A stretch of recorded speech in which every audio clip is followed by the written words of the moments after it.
Now, it was Woodrow Wilson, who was the former president of Princeton, prior to becoming president of the United States of America, who was inaugurated as president of the United States, who segregated D.C., who brought back in racist politics to purge black office holders, federal bureaucrats. He purged them. Right. He had his cabinet members fire them all, as many as he could find, and they fired them. 20 years later, they had reinstitutionalized racism in America. William Randolph, if I remember right, petitioned Franklin Delano Roosevelt in 1941-42, late 41, early 42, because they were giving out the federal contracts for the war industry. And he said, well, none of these war plants will hire black Americans.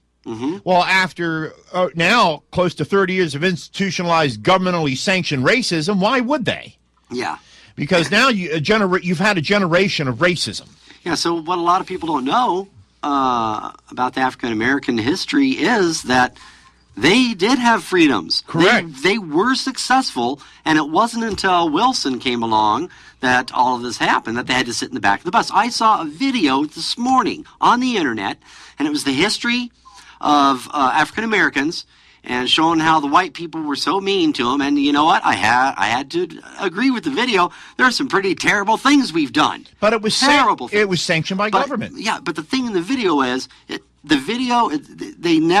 said that once the blacks were freed, they never had their freedom since. They were never successful, ever. And I'm like, well, no, that's not how it happened. Well, back in 1780, the state of Massachusetts, of all places, massive taxes today. Yeah. The state of National Socialism is what it is.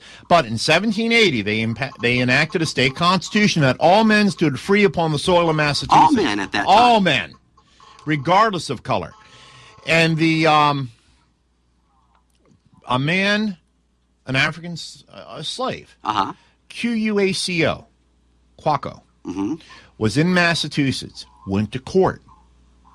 And he said, on the state constitution, I stand free in Massachusetts. The court says, you're absolutely right. There was no slavery in Massachusetts after 1780. It was done by state choice, by state right. And in the 1790 census, there were no slaves counted in Massachusetts, the only state of the Union.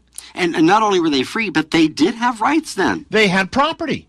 Yeah. They were not chastised. It was the government that later did that. That later chastised a man because of his skin tone. And it was Woodrow Wilson under the progressive ideology, who happened to be the Democrat.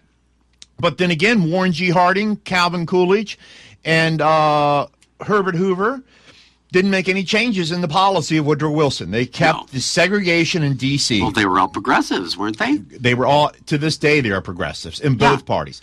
So what they did in the 1950s, they started granting the black man who was oppressed by government governmental rights.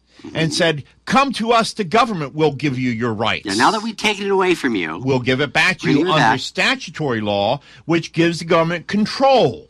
And we get your votes. Right. And they created a dependent class. And they did this because the average American, as today, knew even less of our history.